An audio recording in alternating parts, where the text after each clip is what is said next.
The auction room at Hartwell & Sons was never meant for winter. The high ceilings held the cold the way old stone always does, indifferent to the dozen candles burning in their sconces, and the draught that came under the east-facing door moved the flame of each one in a slow, rhythmic lean. Miss Cecily Parrish stood near the far wall where the paintings were hung in rows, 3 deep, her gloved hands clasped at her waist, her breath visible in the air before her. She was not there to bid. She was there to catalogue. The auctioneer, a man named Fitch with a voice like wet gravel, was working his way through the morning lots at a pace that suggested he had somewhere better to be. Around her, the room held perhaps 30 people, all of them men, except for a stone-faced widow in a black bonnet near the door, and Cecily herself. No one looked at Cecily. She had learned, in 4 years of working as a cataloger and keeper of records for her uncle's small valuation practice, that an unmarried woman with ink on her fingers and a ledger in her hands was the next thing to invisible in a room full of commerce. She had stopped minding. Invisibility, she had found, was a kind of freedom.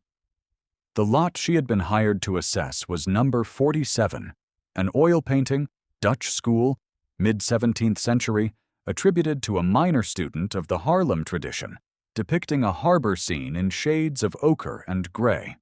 It had come from the estate of a recently deceased baronet, Sir Edmund Thornbury, whose collection had proved considerably more eclectic than respectable, and whose executor was eager to clear the whole of it by March. Cecily had examined the painting the previous afternoon and found it competent but unremarkable, the attribution plausible but thin. She had written as much in her report. What she had not written in her report was what she had noticed when she lifted the canvas from its frame to check the backing. She noticed it now, as Lot 47 was carried out by 2 men in brown coats and set on the easel before Fitch. The painting faced the room. Cecily faced the painting. And at the back of the room, standing with one shoulder against the doorframe and his arms crossed with a deliberate looseness that nonetheless communicated absolute attention, stood a man she had not seen come in.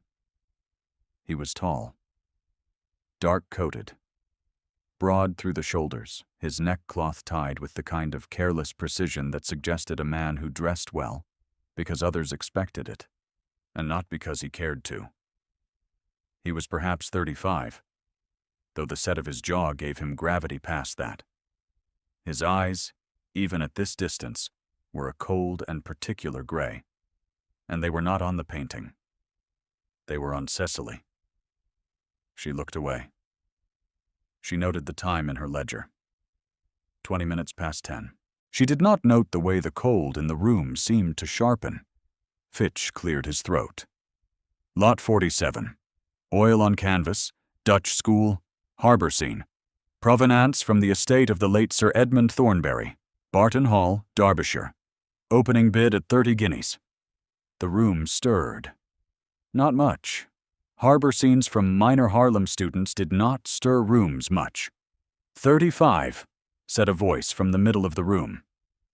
40, said the man at the door. He had not moved. He had not raised his hand. He had simply spoken. And the word fell into the room with the weight of a man who did not expect to be challenged. He was not challenged. The bidding went to 60 guineas in 3 more exchanges, and then it stopped. And Lot 47 belonged to the man at the door, whose name Cecily did not know, and who, when the gavel came down, turned his gray eyes back to her, as though the auction had been an interruption. If she could have left then, she would have. She needed to make a final note on the lot. She needed to confirm with Fitch's assistant that her paperwork was properly received. These were the small bureaucratic obligations of her profession, and they kept her in the room while the next lots were carried out. And they kept her near the table at the back, where the just-purchased items waited to be collected. And they meant that when the man in the dark coat presented himself at that table to claim Lot 47, she was standing 3 feet to his left. Miss Parrish, he said. She looked up. He was watching her with no pretense at all that he was not. You have the advantage of me, sir, she said. I am aware of that. He did not seem troubled by it. I also have a question, if you will permit it. She kept her expression carefully neutral. I am not certain I am in any position to stop you. The edge of his mouth moved. It was not quite a smile. The catalog notes for this lot were prepared by Parrish Valuation. He gestured at the painting, which was being wrapped now by a man with brown paper and string. The notes describe the work as competent, but not exceptional. Attribution plausible, condition sound, provenance clear. A pause. They make no mention of the frame. Cecily said nothing. The frame, he continued, his voice dropping to something just above the ambient murmur of the room, was replaced. Recently. Within the last 2 years, I would estimate. The original frame was broader by nearly 4 inches on each side, and considerably older than the canvas it held. He let that settle. I wonder whether the cataloger who examined this painting had occasion to open the backing. The candles leaned in their sconces. The draft, again. I wonder what gives you the impression, Cecily said carefully, that I am the cataloger who examined this painting. The ink on the third finger of your left hand, he said, matches the ink in the catalog notes, which were written in a female hand. There is no other woman in this room who works. He said it without inflection, without condescension, simply as a man who notices things. My name is Alderton, Lord Alderton of Creswick. I would very much like to speak with you about what you found. She heard it again, as she had heard it before, though from different mouths in different rooms. A woman who works. To Fitch's assistant, she was simply the parish girl, meaning her uncle's errand runner. To the estate agents who occasionally engaged her uncle's practice, she was competent enough for the small pieces, meaning anything no one important wished to be bothered with. To the widow in the black bonnet she was, if she registered at all, a cautionary tale about reduced circumstances and inadequate connections. Cecily had carried that label for 4 years. She had stopped waiting for it to change. Lord Alderton of Creswick did not say it the way the others said it. He said it as though it were simply a descriptor, like tall or precise, or someone worth speaking to. She had been wrong about men's intentions before, and the painting in brown paper was now being carried toward the door, and whatever was hidden behind it was leaving the room with it. I will speak with you, she said, but not here. He nodded once, as though this was exactly what he had expected. She should not have agreed. That was the thought that accompanied her out into the gray November morning, her breath making small white clouds before her, and her boots silent on the frost-hardened street. She should not have agreed. And yet here she was, walking with a lord she did not know toward a coffee-house 2 streets away, while her uncle's delivery cart waited at the corner, and her obligation to the day's remaining appointments tightened around the morning like a worn sash. He did not make conversation while they walked. She appreciated that, in spite of herself. The coffee-house was narrow and dark and warm in the way of rooms that have had fires burning in them for decades. A proprietor with a red face and no visible curiosity showed them to a corner table. Lord Alderton sat with his back to the wall. Cecily sat across from him with her ledger in her lap and her gloves still on, because removing them felt too much like a concession she had not yet decided to make. The backing, she said. I found it when I lifted the canvas to assess condition. He waited. It was a sheet of oilskin, she said, folded twice. Very old, from the feel of it, and the paper beneath the oilskin was older still. I could not examine it properly in the time I had, and it was not my commission to do so. My commission was to assess the painting. She met his eyes. I replaced the backing exactly as I found it. His jaw did something she could not name. A slight tightening. A very brief and very controlled stillness. He said, "Did you read any of it?" "I am not in the habit of reading documents that belong to others." "I did not ask about your habits. I asked what you saw." It was, she noted, exactly the kind of question she would have asked in his position. 4 or 5 lines, she said. Handwritten, old ink. A cartographic notation at the top. Numbers in the margin that looked like compass bearings. He sat back. He placed both hands flat on the table in front of him and looked at them as though performing an internal accounting she was not permitted to audit. She waited. "The painting," he said at last, "belonged originally to my family. It was part of a collection assembled by my grandfather, the 2nd Earl of Creswick, who was a man of considerable curiosity and very little discretion."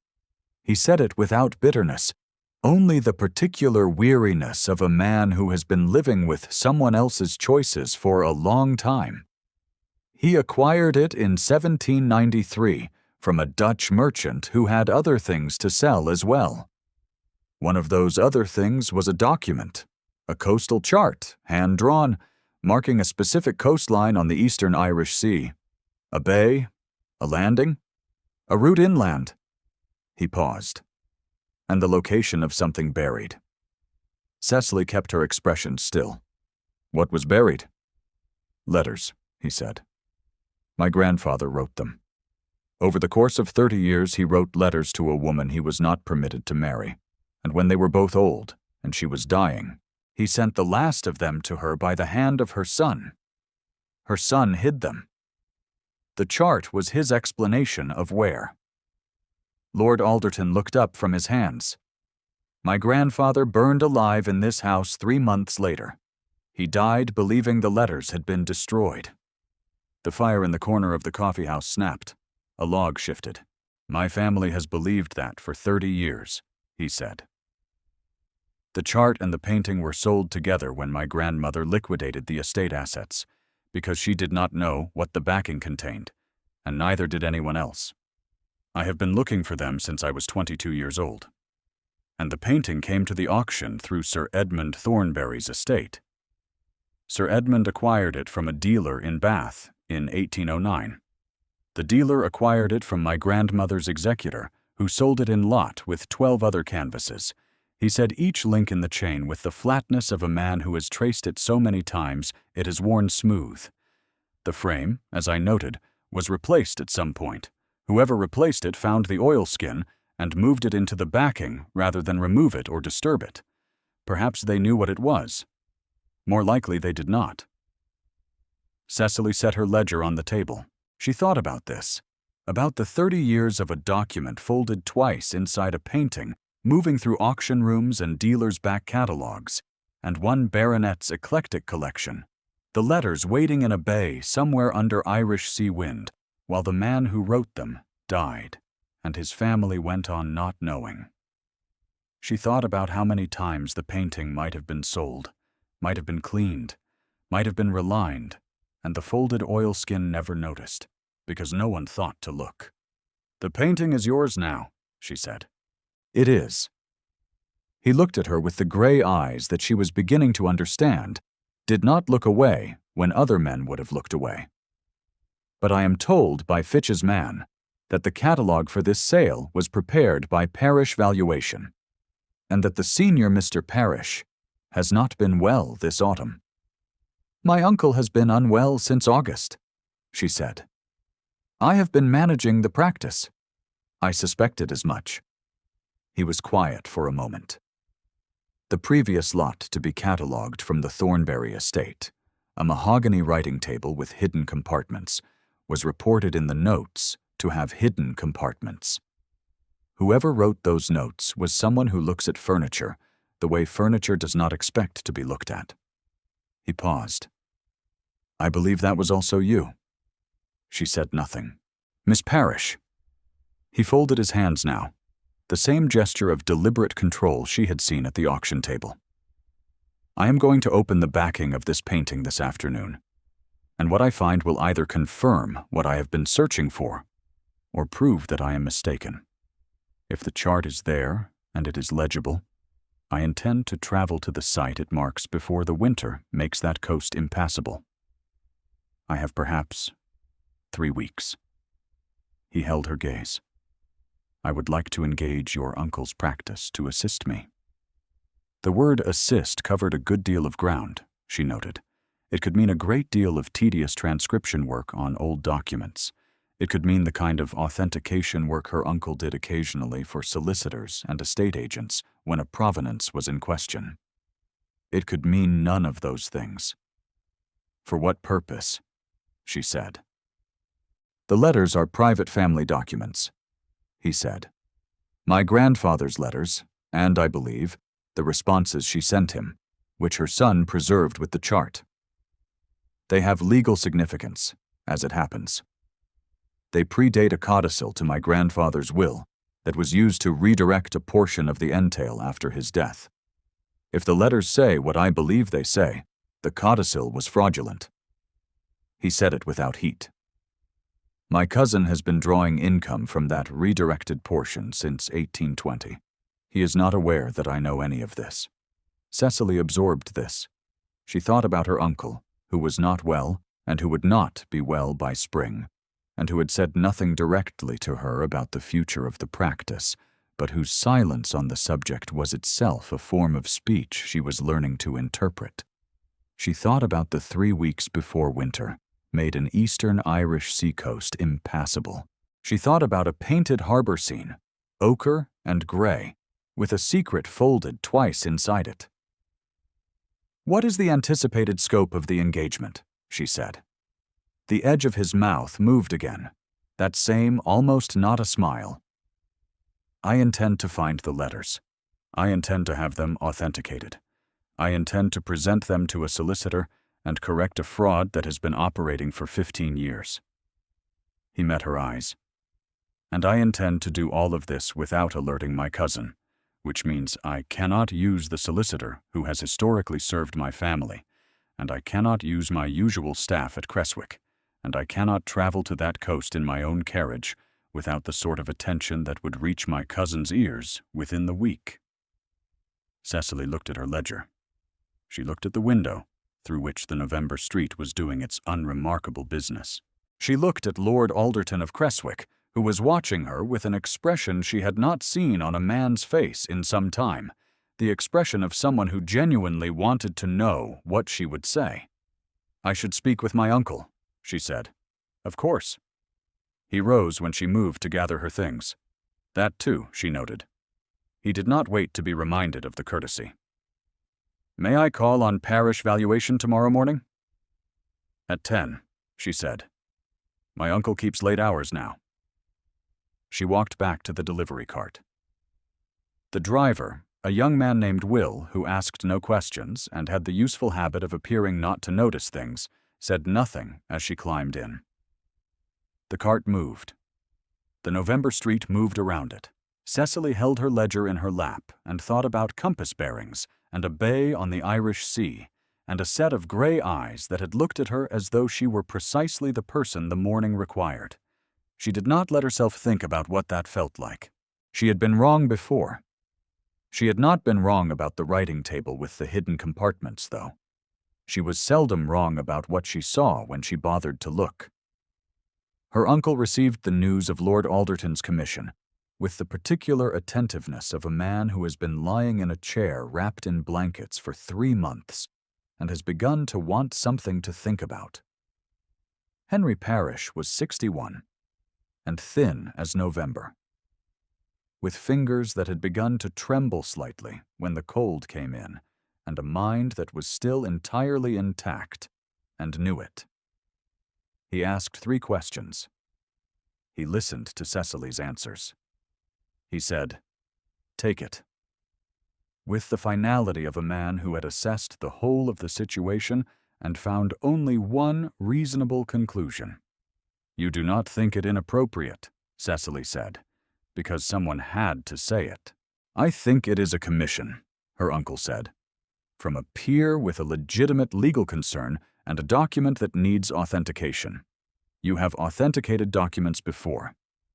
He adjusted the blanket over his knees. I think if you were my nephew instead of my niece, you would not be asking. She did not argue. It would not have been useful to argue, and besides, he was right.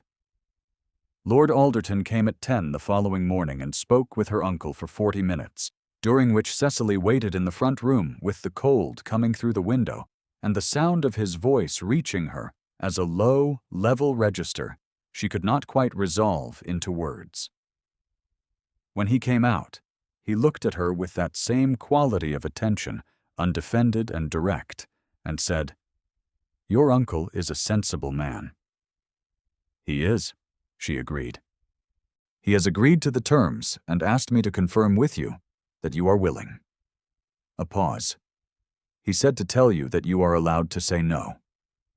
"Did he say why he thought you needed to tell me that?" "He said you sometimes needed reminding that you are permitted to want things." Cecily looked at the window. Something in her chest moved, not greatly, but enough to notice. "I am willing," she said. The painting was opened that afternoon in the back room of Hartwell and Sons, with Fitch's man present as witness and Cecily standing at Lord Alderton's left, while he removed the backing with the careful hands of someone who has imagined this moment for 13 years. The oilskin was there.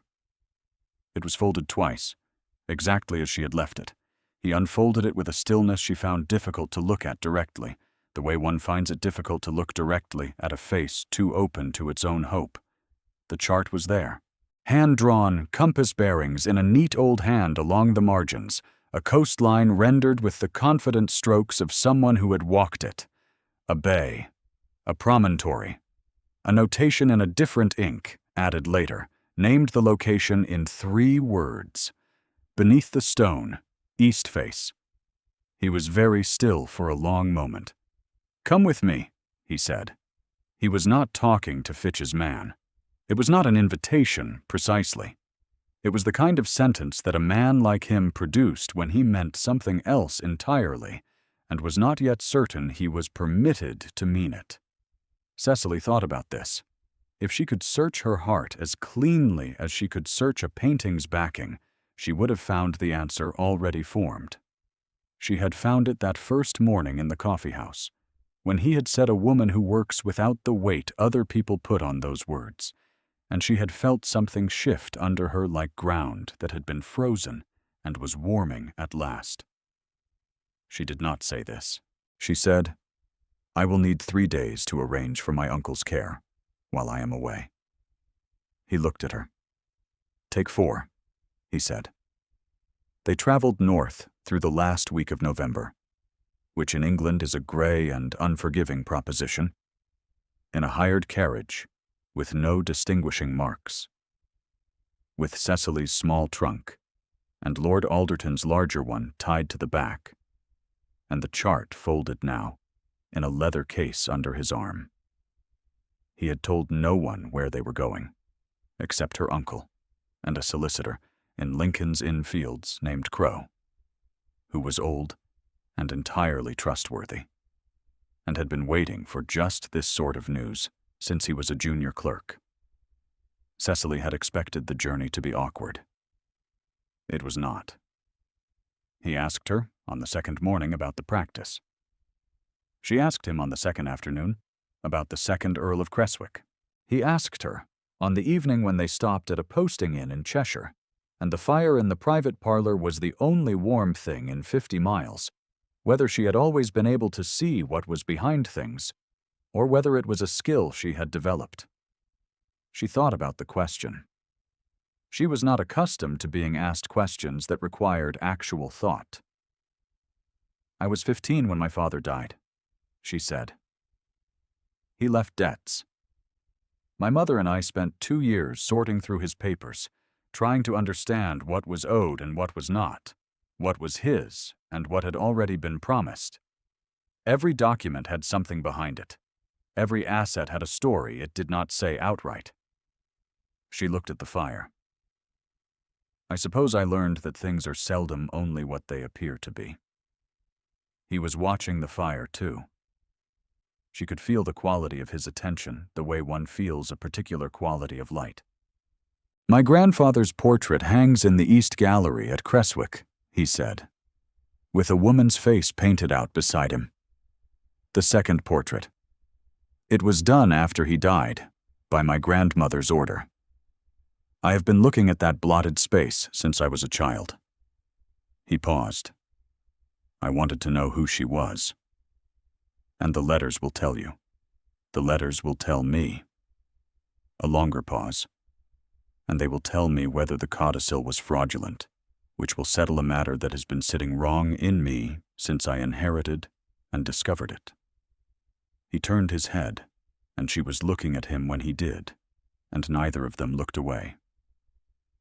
My cousin is not a wicked man. He is simply a man who has been receiving something that was not his, and has not troubled to ask whether the mechanism that gave it to him was honest. Will he contest the finding? He may attempt to. Crow does not think he will succeed. A pause. Crow also tells me that my grandfather's letters, if they say what I believe they say, will restore certain provisions to the estate that have not operated since his death. Provisions for dependents. For the people at Creswick who have been supported by the entail's original terms rather than the amended ones. He looked at the fire. 15 years of difference. That matters. She thought about 15 years of difference. She thought about what that meant for real people in real houses whose names she did not know. She thought about a man who had spent 13 years looking for a folded piece of oilskin, not for his own gain, but for the people those provisions were meant to reach. She did not say any of this. She looked at the fire. I should sleep, she said. Yes, he said. He stood when she rose. He held the door. He did not touch her. When she was in the narrow upstairs room with the window looking north onto the dark Cheshire Lane, she lay for a long time without sleeping, listening to the wind and thinking about a blotted face in a portrait and a man who had looked at the empty space beside his grandfather and wanted to know who had been there. She thought about what it was to be seen. The bay was everything the chart said it was, a narrow crescent of dark sand between two promontories, with a stone outcropping on the eastern side where the land came down to the water in a steep shelf, and a face of rough gray limestone that the November sea had been battering for centuries. They came down to it on foot, the last quarter mile, while the hired carriage waited on the road above. The cold off the water was particular and sharp. Cecily's boots found purchase on the frost-roughened path in a way that her London boots had not entirely been designed for. Lord Alderton went ahead of her when the ground steepened and turned back once to offer his hand, and she took it without thinking, and he held it until the ground leveled out, and then he did not immediately let go. She noticed that. She did not remark upon it. The stone's east face was as the chart described, a flat shelf of limestone, perhaps 3 feet by 2, sitting slightly proud of the face around it, with a worn depression in the top edge that was consistent with repeated removal and replacement. He crouched before it. She crouched beside him. He worked the shelf free with the careful, patient hands she had first observed over a painting's backing in an auction room. And when it came away, behind it was a cavity cut deliberately into the stone, sealed with a fitted cap of lead, and inside the lead cap was an oilcloth packet wrapped with cord. They did not speak. He unwrapped it. There on the cold sand with the Irish Sea, making its gray and indifferent commentary behind them, and inside the oilcloth were letters. A great many letters. She could see by the handwriting on the outermost that there were 2 writers, the one she already knew from the chart's marginalia, And another, a woman's hand, fine and clear and unhurried. He sat for a long moment with the packet in his hands, and she watched his face and saw a thing she had not expected to see on the face of a man she had known for 11 days, and it was relief. The simple, undisguised relief of someone who has been carrying something for 13 years and has just, at last, been permitted to set it down. She looked away, because it was not hers to witness. She was wrong about that. He looked up and found her looking away, and he said, "Cecily," her given name. In his voice. She had not heard it before. She looked at him. "Thank you," he said. It was not the kind of thank you that people said in drawing rooms. It was the kind that meant something larger and more specific than the 2 words could technically carry. She understood it was also something else, and that he knew she understood, and that neither of them was quite ready to say more than this, here, on a cold beach in the last week of November, with the Irish Sea watching. She nodded. She pulled her coat more firmly around her. She said, "We should get back before the light goes." He rose. He offered his hand again for the steep part of the path, and she took it again. And this time the gesture lasted all the way back to the level ground above, which was longer than it needed to, and they both knew it. Solicitor Crowe met them in London on the 8th of December, in his chambers in Lincoln's Inn Fields, which smelled of old paper and burned coal, and the particular dusty authority of rooms where serious things have been decided for a very long time. He read the letters across 3 hours, while Cecily sat near the window with her ledger, and Lord Alderton stood looking at nothing out the other window. And when Crowe was done, he set the final page down with the deliberate care of a man handling something irreplaceable, and said, "The codicil was fraudulent." He said it plainly, with the professional quietude of a man who had suspected as much for 15 years and had simply needed the evidence to arrive. Lord Alderton turned from the window. His face was composed. It had been composed, she noted, since the beach. "The letters confirm the dates," Crowe continued, folding his hands. "Your grandfather was in full possession of his faculties when the will was sealed. The codicil was added afterwards, I believe by the person who had most to gain, and the 2 witnesses whose names appear on it were men your grandfather's estate employed. Both are dead. However," he paused, "the handwriting on the codicil is identifiable. I know the man who produced it, and I believe a presentation to the appropriate parties, in the appropriate company, will achieve a voluntary correction before any formal proceeding becomes necessary." "My cousin," Lord Alderton said. "Your cousin's solicitor, who is, I suspect, the more culpable party, and who will find the prospect of formal proceedings considerably less appealing." Crowe looked at him over his spectacles. "I would expect the matter to be resolved within 30 days. Quietly." Lord Alderton nodded. "And the woman in the portrait," Cecily said, because she wanted to know.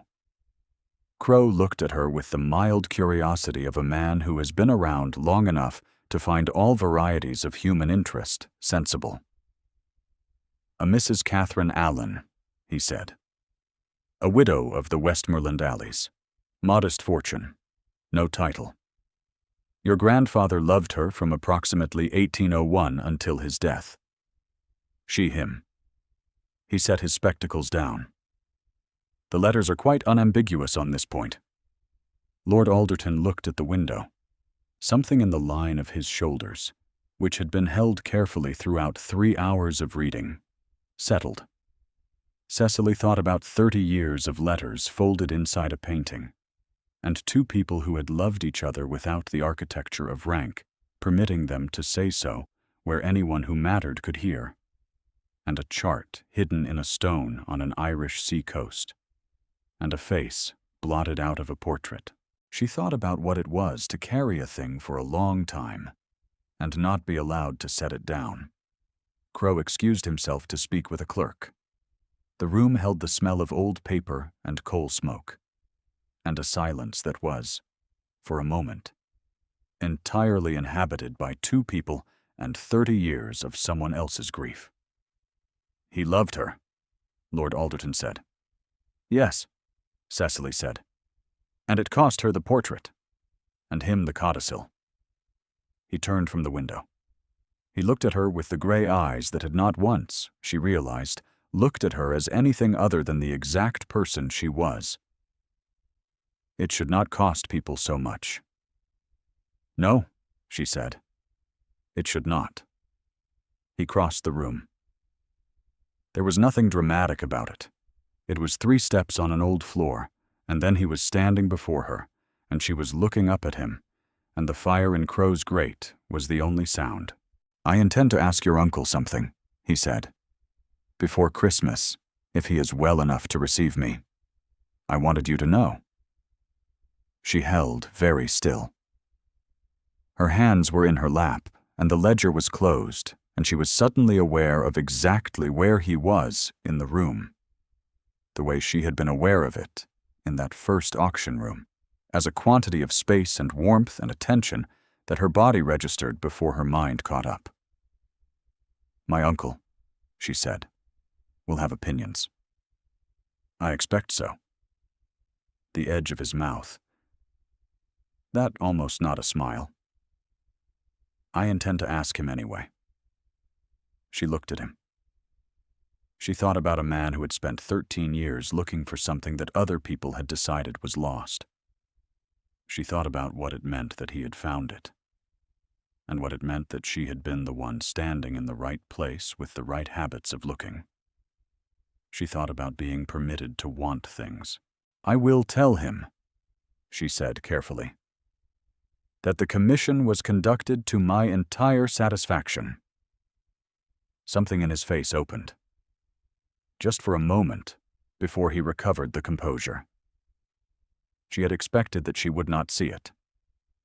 She had expected the gray eyes and the level manner and the controlled stillness that she had observed for 11 days and 1 afternoon in Lincoln's Inn Fields.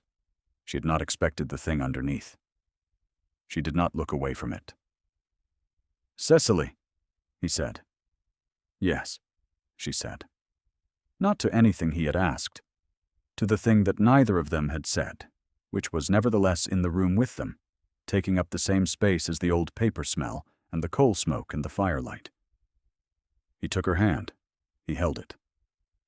He did not press beyond that, and she did not want him to. Not here, not yet.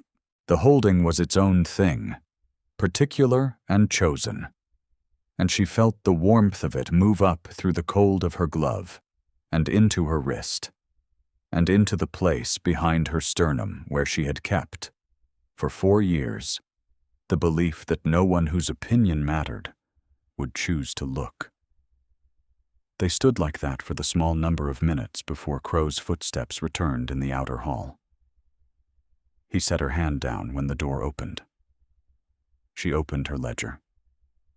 Crow came in and said something practical about the timing of the necessary letters, and Lord Alderton answered him, and the world resumed. The matter was settled before Christmas. Lord Alderton's cousin, informed by his own solicitor of the evidence that had arrived in Crow's chambers, made the voluntary correction in the matter of 4 days, which was faster than Crow had projected, and which said, among other things, that the cousin had perhaps been waiting for years for someone to provide him with an honorable way to do what he had been instructed to do, and had not known how to undo.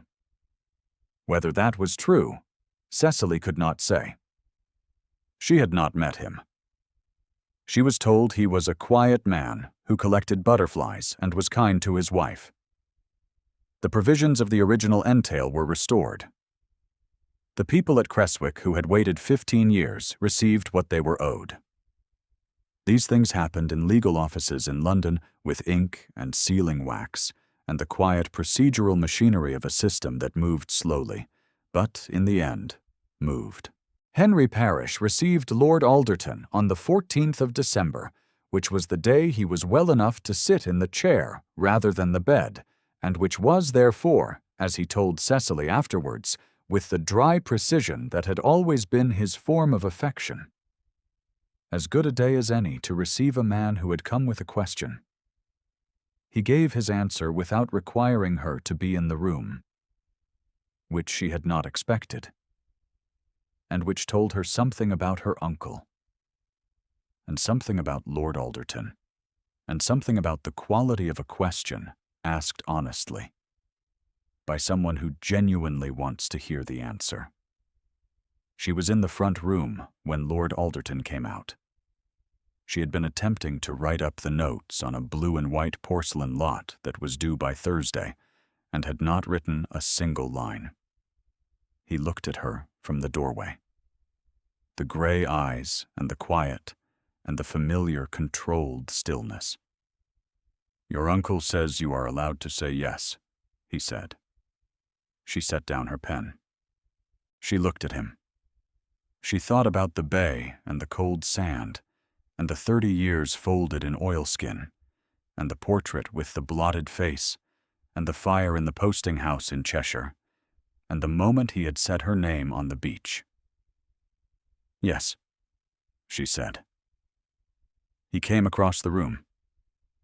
He stood before her. He touched her face, very briefly, with the back of 2 fingers, and she turned her cheek slightly into the warmth of them. And that was all, for now, in the front room of parish valuation, with her uncle 3 doors away, and Thursday's porcelain still unwritten. But it was enough. More than enough. After 4 years of being told by everything around her that she was not, that she would not be, that the world had looked and found her insufficient. He had looked and found something else entirely. By February, the portrait at Creswick had been restored. A conservator from York, recommended by Cecily, spent 3 days gently reversing what 30 years of oil paint had covered. And when she was finished, the woman who had stood beside the 2nd Earl of Creswick stood there again. A particular face, brown-haired and clear-eyed, with the unhurried expression of someone who has been loved for a long time. Cecily stood before it in the East Gallery on a February morning when the light came through the tall windows, clean and cold and white. Lord Alderton, who was no longer only Lord Alderton to her, but was also the voice that said her name as though it meant something, stood beside her at the distance propriety still required, though not for much longer. "She looks like someone who knew," Cecily said. "Knew what?" "That she was seen." He looked at the portrait. He was quiet for a moment in the way he was quiet when he was thinking something he had not yet decided whether to say. Then he said, "I have a solicitor drawing up the announcement. Crow has offered to witness, and my steward at Creswick has requested, in the most formal language I have ever received in a household memorandum, to be permitted to read it aloud to the staff." Cecily smiled at Catherine Allen, or whoever she had been, and Catherine Allen looked back from inside her restored portrait with the expression of someone who had been patient for a very long time, and found the patience, at last, justified. The gallery was warm. The windows held the February light. Somewhere below them, in the Creswick house that was now also beginning, in small, careful ways to be hers, a fire was burning. It was enough to settle in.